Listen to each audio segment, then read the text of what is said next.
aplicação do reparo com solda são as possibilidades e as alternativas que o próprio PCC dá para condições que você tem que fugir do tratamento térmico, né?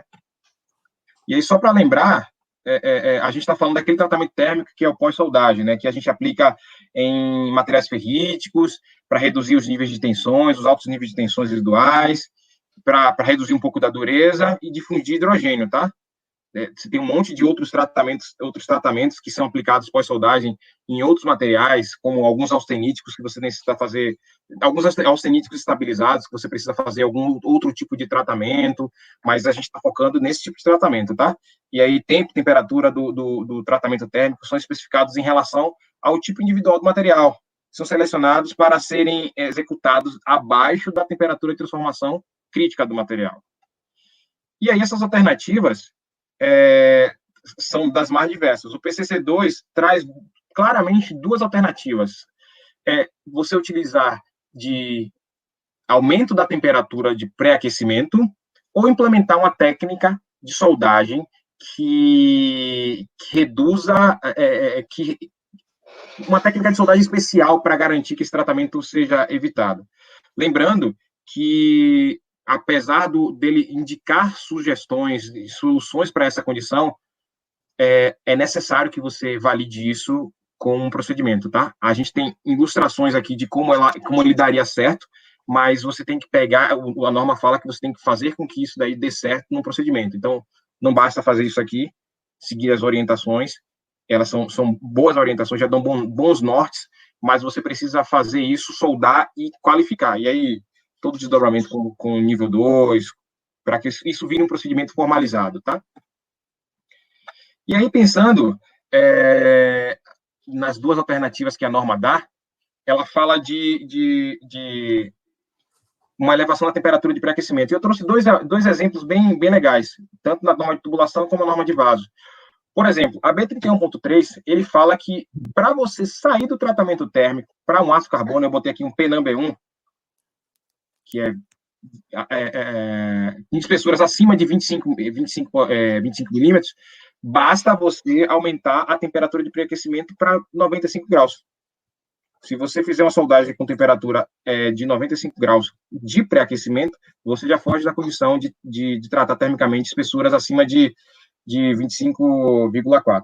Se você olhar as normas anteriores da B31.3, essa temperatura, essa espessura era obrigatória tratamento térmico a partir de 19, mas isso aí são normas anteriores. Essa daí já te abre o precedente de fazer uma fuga do tratamento térmico fazendo apenas uma alteração no pré-aquecimento.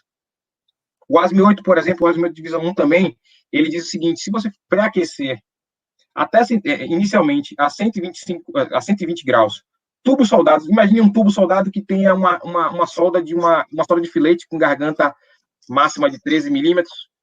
Se você pré-aquecer ele a 120, e eu estou falando de PNAM-B4, grupo NAM-B1 e 2, que é aquele P11, P12, que são baixa-ligas, que normalmente a gente se preocupa muito com os tratamentos. Se você tiver uma solda de tubo com partes pressurizadas, mas se for uma solda de filete de até 13 milímetros, um pré-aquecimento de 120 graus é suficiente para você não ter a necessidade de fazer um tratamento térmico.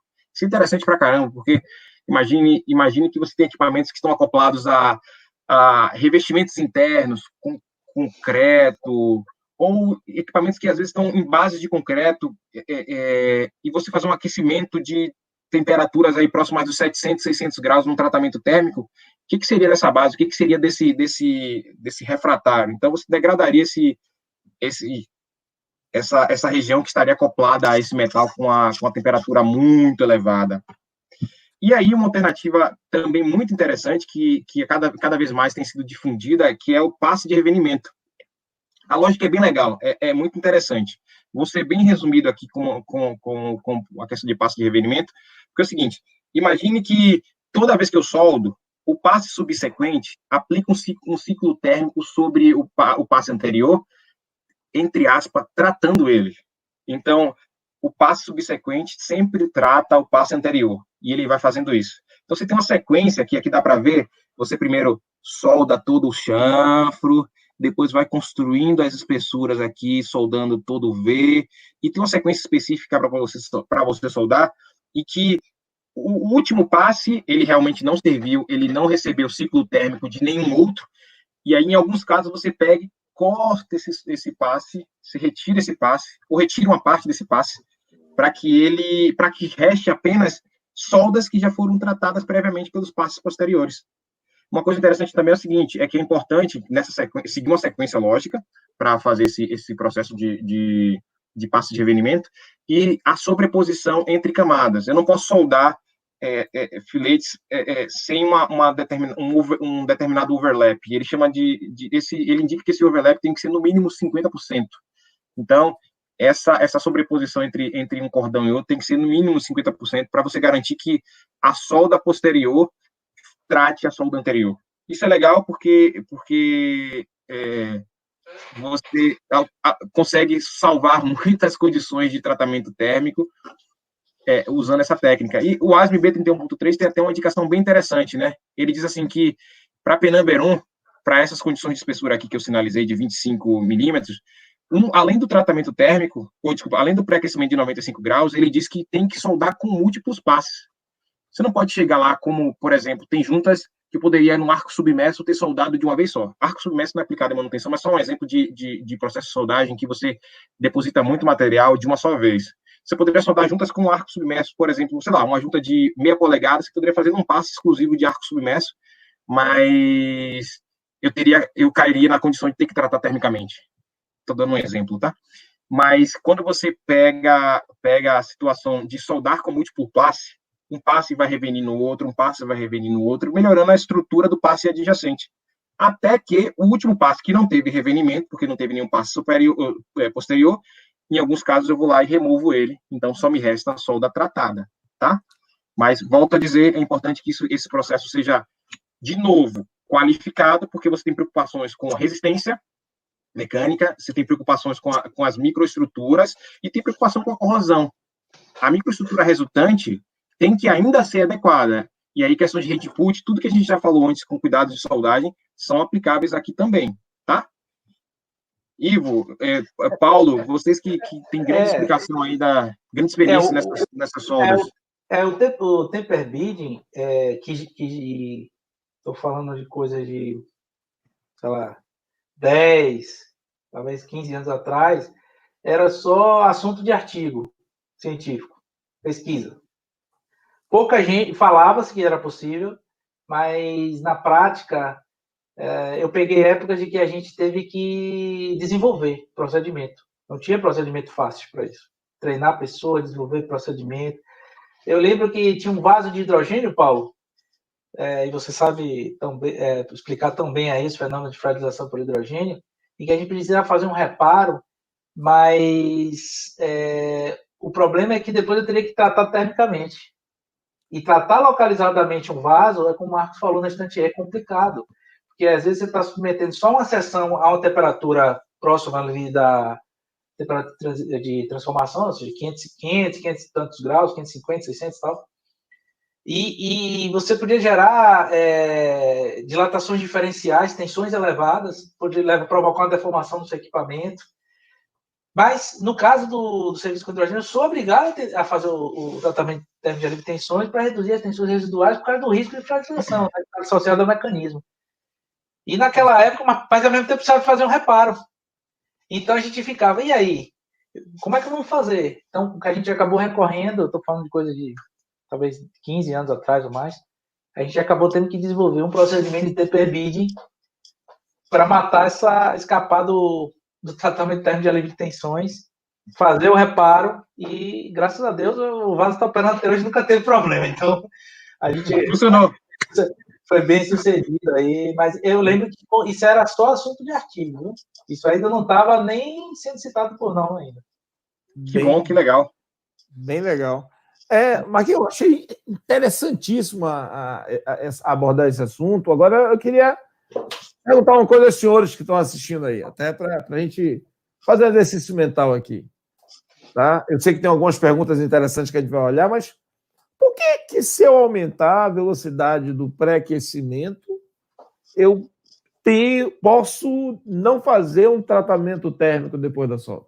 O que tem a ver aquecer antes O que é um tratamento de alívio de tensões? É aquecer depois. Qual o objetivo do tratamento de alívio de tensões? Não é mudança microestrutural. Na verdade, o que é que você faz? Você aquece o material, aí as tensões, a tensão de escoamento do material cai por causa da temperatura que você aqueceu. Então, você aquece no 600, 620, 650 graus, depende do material. Dá um patamar para você garantir que toda a espessura atinja aquela temperatura. Aí, o que é que acontece na hora que você faz isso? A tensão de escoamento do material na temperatura ambiente, ela vai cair, ela vai ficar abaixo. Aí o material começa a aceitar microdeformações plásticas, aliviando as tensões residuais que estão presentes. Por que existem tensões residuais? Por causa de aquecimento não uniforme. Então, quando você faz uma soldagem, os gradientes térmicos que acontecem ao longo da região soldada e mais as restrições daquela região soldada vai gerar as tensões residuais. Então, o que é que você provoca no tratamento de alívio de tensões? Microdeformações plásticas, e aí as tensões são aliviadas e ficam próximas da tensão de escoamento naquela temperatura que você aliviou. Quando você traz para a temperatura ambiente, a tensão de escoamento volta ao normal e as tensões residuais ficam naquele patamar de tensão de escoamento bem baixinho. É basicamente isso o alívio de tensões. Aí a gente tem que pensar o seguinte: o que o pré-aquecimento antes tem a ver com isso? Para você ver como é importante entender a teoria que está por trás desse negócio. Qual é a função do pré-aquecimento? Baixar a velocidade de resfriamento. Essa é a função. Então, quando você pré-aquece o material, tá, você nada mais quer é distribuir melhor a temperatura na região que você vai soldar, para que, vamos dizer assim, o calor que está sendo roubado da junta soldada aconteça numa velocidade menor. Então, eu chamo a atenção para vocês uma coisa. Para quem gosta de soldagem, para quem quer entender soldagem, começa a olhar tratamento térmico. E tratamento térmico nada mais é do que entender velocidade de resfriamento. A maioria dos tratamentos térmicos, ou seja, eu tenho dois tipos de tratamento térmico. O que eu mexo na microestrutura e o que eu não mexo. O que eu mexo na microestrutura, eu vou ostentizar sempre numa temperatura específica, aí vai depender de qual é a composição química para saber qual é a temperatura, porque eu tenho que saber se é eutetoide, hipoeutetoide, para saber em que região eu vou, mas é o quê? Ostentizar e resfriar. Essa velocidade de resfriamento vai me dizer se é têmpera, se é normalização, recozimento, ok? Que não é esse tratamento que a gente está falando aqui. O tratamento térmico de alívio de tensões é numa temperatura mais baixa. Então, a gente tem que estar preocupado sempre com isso, velocidade de resfriamento. Então, por isso que é muito legal quando a gente mostra uma aplicação prática da teoria. O que é que está dizendo? Se eu aumentei a velocidade, se eu aumentei o pré-aquecimento, o que é que eu estou fazendo? Eu estou distribuindo melhor a temperatura no meu material, e aí eu vou reduzir a velocidade de resfriamento. Quando eu reduzo a velocidade de resfriamento, eu diminuo a formação de tensão residual. E o passe de revenimento? É a mesma coisa. O que é que você está fazendo no passe de revenimento? Eu estou aliviando as tensões residuais da região que eu estou depositando solda. E muito legal mostrar que isso não pode ser feito de qualquer jeito. Só para você ter ideia como isso é importante, há muito tempo atrás, basicamente, os equipamentos são fabricados para unidades nucleares, você é obrigado a retirar o reforço da solda. Por quê? Porque o reforço da solda não sofreu o passe, não sofreu o revenimento, como o Marcos falou. E eu posso tirar o reforço da solda? Claro que pode. Porque se você tira o reforço da solda, a região da solda fica na espessura da chapa. Se a chapa suporta as condições de processo, pressão, temperatura, a solda, que normalmente tem uma resistência mecânica maior do que o metal base, vai suportar sem nenhum problema. Então, perceba, o que a gente está tentando mostrar aqui é que, para que a gente entenda determinados itens que estão na norma, por isso que eu quis fazer esse comentário, eu preciso entender uma teoria que está onde? Em materiais, tratamento térmico, coisa que se viu lá atrás, quando estava fazendo um curso de formação e inspeção de equipamentos, por exemplo. Tá? Porque, honestamente falando, ver esses dois falar aí, então, ó, e uma coisa interessante, o que é que a gente teve a oportunidade de ver aqui? Duas visões diferentes. Uma visão de manutenção extremamente prática e uma visão de projeto extremamente prático. Isso é muito raro. Primeiro que o pessoal de manutenção não gosta muito do pessoal de projeto. Vamos falar a verdade, né? Porque eles largam lá o somos bem alinhados. Bem alinhados, né? Bem alinhados,